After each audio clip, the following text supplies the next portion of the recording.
আপনি আমি পৃথিবীতে বেঁচে আছি কেন? আল্লাহ পাক আমাকে আপনাকে হায়াতে রাখছেন কেন?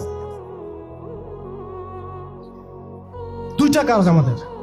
যত কিছু আমাদের আশেপাশে ঘুরতেছে, স্ত্রী, সন্তান, ব্যবসা বাণিজ্য, চাকরি বাকরি, এইটা সেইটা, এগুলো সবই গৌণ। আমাদের মুখ্য কাজ দুইটা: আল্লাহর ইবাদত করা, তার জমিনে তার দিন কায়েম করা। বাকি সব কিছু এর আওতাভুক্ত।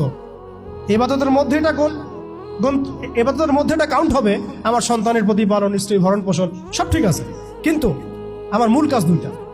এক, আমি ওয়ামা খালাকতুল জিন্না ওয়াল ইনসা ইল্লা লিয়াবুদুন, এর উপর আমল করব। আরেকটা আমি শুরুতে বলেছিলাম, ইন্নাল্লাহা লা ইউগাইয়িরু মা বিকওমিন হাত্তা ইউগাইয়িরু মা বিআনফুসিহিম। আল্লাহ পাক কোনো কওমের অবস্থা ততক্ষণ পর্যন্ত পরিবর্তন করেন না যতক্ষণ সেই কওম তাদের নিজেদের অবস্থা পরিবর্তনের ফিকির না করে, চেষ্টা না করে। অতএব শুরুটা ব্যক্তি থেকে হবে। আমরা সবাই নিয়াত করতে পারি ইনশাআল্লাহ যে আমরা আমাদের আগামী পুরা জীবনটা শুধু এক আল্লাহর জন্য ঢেলে দিব ইনশাআল্লাহ।